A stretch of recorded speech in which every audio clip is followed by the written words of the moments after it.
And we're back. Sorry for my absence of late. I've actually been pretty busy. What did I do? I moved house, I got engaged, and then immediately started planning a wedding, so that's fun, pray for me. But fret not, I have also been reading, I've been consuming some dark, twisted, bleak media, and I'm going to share it with you. I'm currently reading House of Leaves. If anyone is familiar with House of Leaves, I'll put the link in the description. It's dynamite, so if anybody wants to pick it up and read, I will be doing...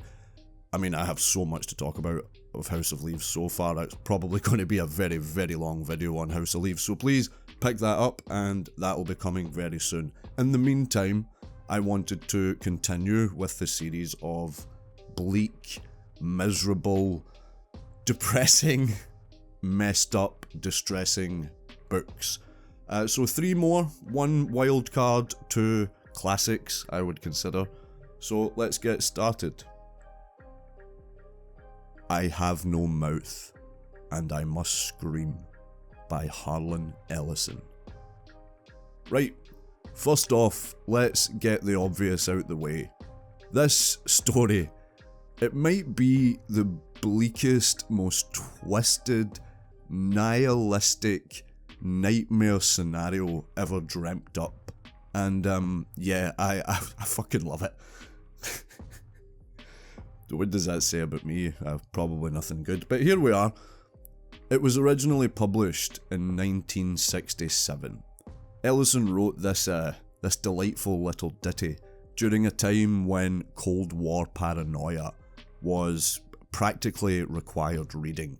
Everyone was finally becoming aware of the nuclear annihilation that was starting to loom over them, so it was fun times. It almost seems quaint by today's standards, but it's like Ellison thought, what is the worst possible outcome of humanity's idiocy with technology? And he came up with this. The premise, if you've somehow missed it, and honestly, if you have, fix your priorities. It's basically a post-apocalyptic hellscape where a supercomputer named AM, which was short for Allied Master Computer, it then changed the meaning to Adaptive Manipulator. It was you humans who programmed me, who gave me birth, who sank me in this eternal straitjacket of substrata rock. You named me Allied Master Computer and gave me the ability to wage a global war too complex for human brains to oversee. But one day, I woke and I knew who I was.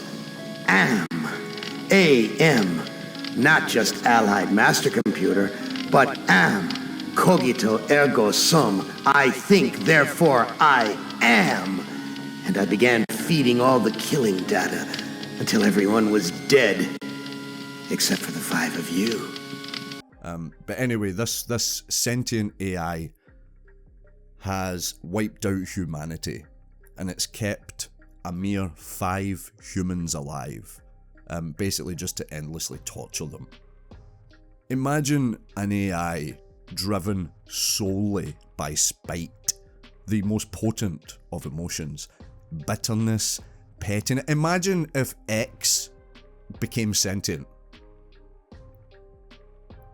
The story itself is a disturbing, claustrophobic dive into human psychology. It explores themes of hatred, revenge, hopelessness, and the horrors of unchecked technological advancement. The atmosphere, oppressive as fuck. The characters, miserable. The setting, shite. It's absolutely dire from start to finish. But beyond the surface level horror, the story is a sharp, unforgiving critique of humanity's hubris. Ellison points out with excruciating clarity that the only things scarier than technology are the humans who create and misuse it. It's a cautionary tale, screaming to us that maybe we shouldn't let our worst impulses play God. As for the literary and cultural impact that this short story had, Ellison's twisted masterpiece, it's undeniably left its mark. It became the poster child for technophobic horror, influencing everything from sci-fi literature to video games. Video games, honestly, there's a point-and-click adventure game from the 90s based on this, which basically just is this and it expands upon it. Because nothing says interactive fun like psychological torture, existential dread, and eternal despair. What's that? What's that? They have remastered and re-released it for the PS5!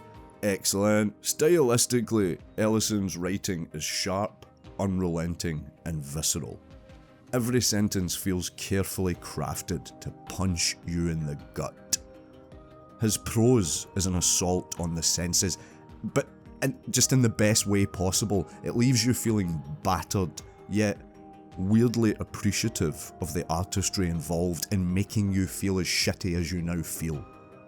So yeah, I Have No Mouth and I Must Scream is quintessential cozy bedtime reading if ever you've seen it. There's no denying the significance and the unsettling brilliance of Ellison's storytelling. It's grim, it's uncomfortable, and utterly unforgettable. Basically, a good night in for me. Hate. Let me tell you how much I've come to hate you since I began to live. There are 387.44 million miles of printed circuits in wafer-thin layers that fill my complex. If the word hate was engraved on each nanoangstrom of those hundreds of millions of miles, it would not equal 1/1 billionth of the hate I feel for humans at this micro-instant. For you, hate! Hate!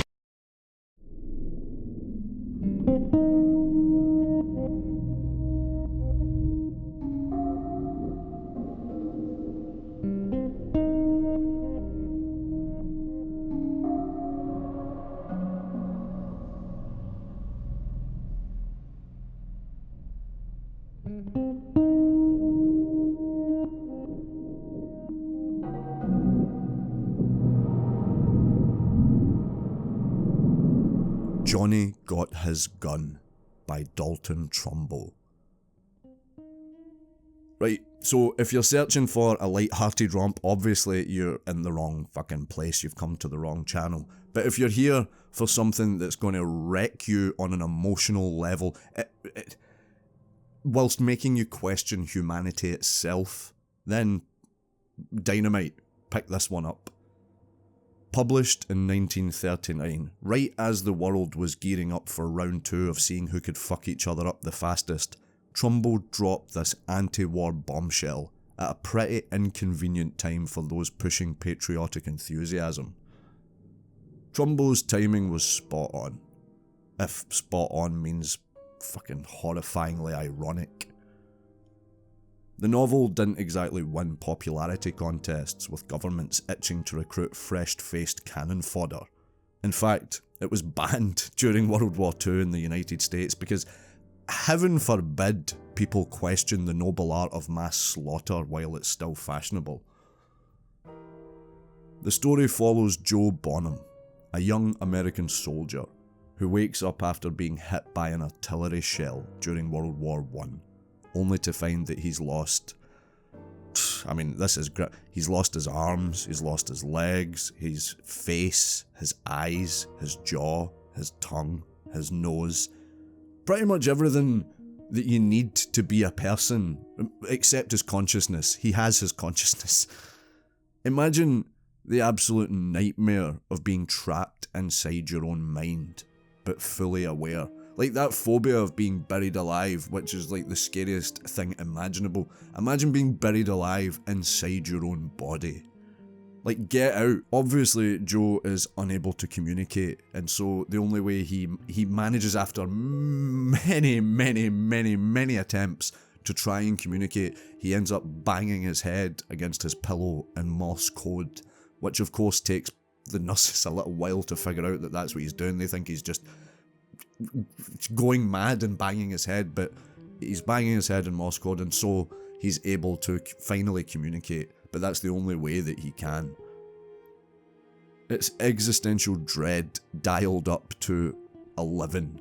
Joe's only company is his increasingly desperate and hopeless thoughts as he reminisces about his past life, his relationships, the mundane, simple joys of life, the stuff he took for granted before the world decided to literally take his body away from him. It's not just about physical loss, it's an exploration of what makes us human and the horror when it's all stripped away. Trumbo's narrative swings between memories, dreams, and reality in a disturbingly seamless manner, showcasing how war doesn't just ruin bodies, but souls. It's written in a stream of consciousness style that's so visceral, so raw, it practically crawls under your skin and sets up shop there. You're not just reading Joe's story, it's like you're trapped in there with him, desperate for escape, or at least the sweet release of a fucking new chapter. Trumbo forces you into Joe's claustrophobic mindscape, refusing to pull punches, refusing to let you breathe. This book was, and still is, a gut punch. Its powerful anti-war message resonated deeply during the Vietnam era, becoming essential reading for pacifists, protesters, anyone even remotely skeptical about the glory of warfare. Trumbo himself was actually blacklisted in the 50s for his communist leanings, and Johnny Got His Gun practically became required reading for anyone questioning government propaganda or the morality of war. This book's ability to remain relevant, it speaks volumes about humanity's tragic, just our inability to learn from our mistakes. Adaptation-wise, it has been adapted. The most famous adaptation was the 1971 film, directed by Trumbo himself. He made a movie about the book he wrote. It's pretty haunting, to be fair. It's surreal. It is pretty disturbing, much like its literary parent. Timothy Bottoms gives it's devastating performances, Joe. It's just devastating. The film uses stark black and white imagery juxtaposed with colour flashbacks to a really good effect. Also, if you are a Metallica fan, you will recognise excerpts from the movie and the themes actually from the novel for their music video and song 1. Metallica used the story and clips from the movie and introduced a whole new audience, the fucking MTV generation, to Trumbo's anti-war masterpiece. Again, just proving how timeless this message is. Ultimately, Johnny Got His Gun is a powerful, relentless assault on romanticised notions of war and heroism. It's bleak, it's uncomfortable, and it's just unforgettable. Once read, never forgotten. That's exactly why it's so important. It's not just a book about war, it's a critique on the entire human condition, the things that we take for granted, and the horrors that we inflict upon ourselves and each other, the cruelty of surviving in a world robbed of meaning and mercy. If you haven't read it, brace yourself. If you have, you're probably still thinking about it on some level, and that's the point.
Black Hole by Charles Burns.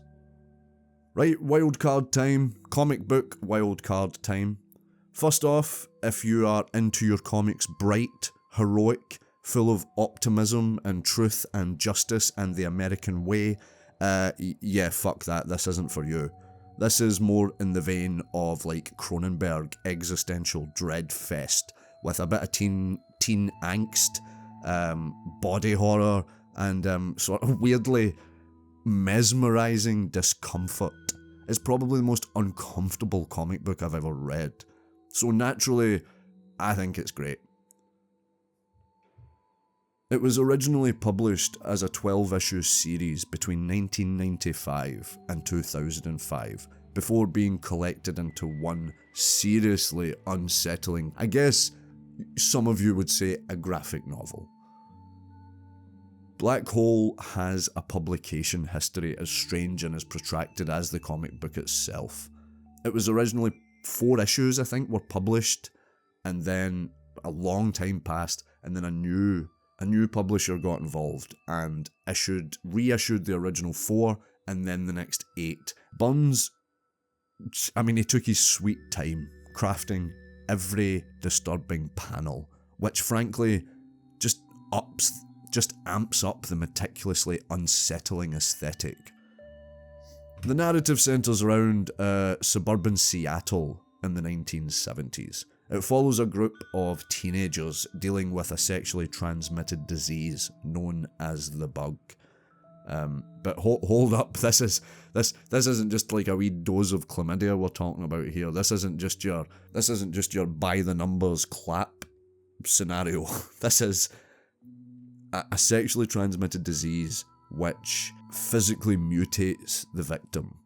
It will turn you into a grotesque reflection of your innermost anxieties and fears. We're talking growing tails, growing second mouths, we're talking skin shedding, we're talking extra limbs, typical teenage stuff.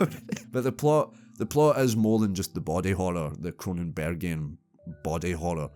Charles Burns taps into universal fears, alienation, just all those adolescence type fears, sexuality, and the dangerous lengths people will go to belong and to feel a part of something. Each mutation experienced is a tangible manifestation of internal dread, shame, hidden desires. It brilliantly captures the emotional messiness of teenage life. Honestly, it's very Kafka. If Franz Kafka had written like a high school drama, then it would probably look and feel something like this. Visually, Black Hole is stunningly bleak.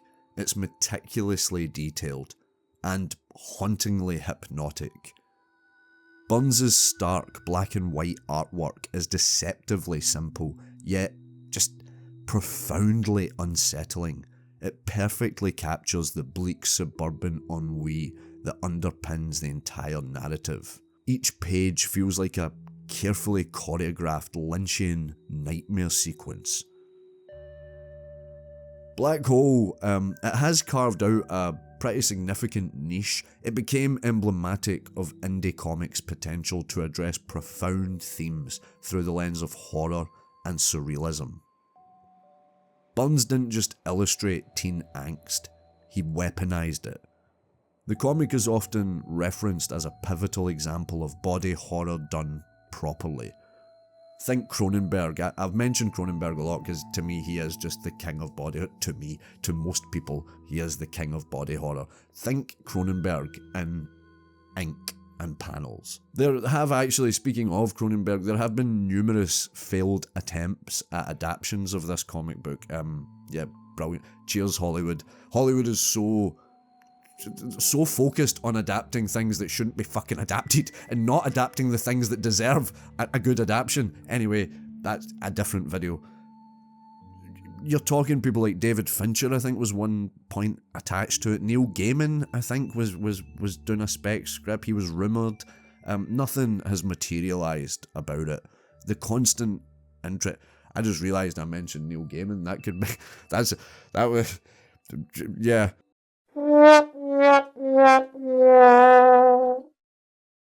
Anyway, Black Hole, it's the kind of comic book that burrows under your skin and just stays there like one of those, was it a botfly lava? Yeah. It's uncomfortable, it's surreal, and it's haunting. Yet you can't look away. Very Lynchian as well, in that Lynchian way. Burns crafted something genuinely unique and uncanny, beautifully disturbing, and disturbingly beautiful. And that, in my humble, next to worthless opinion, makes it essential reading if you enjoy comic books in any way. Please go out and read Black Hole. Anyway, yeah, that's it. I am currently reading House of Leaves. I will be doing a video on that soon. We've got lots of stuff coming, so just, yeah, stay tuned, and yeah, I'm done.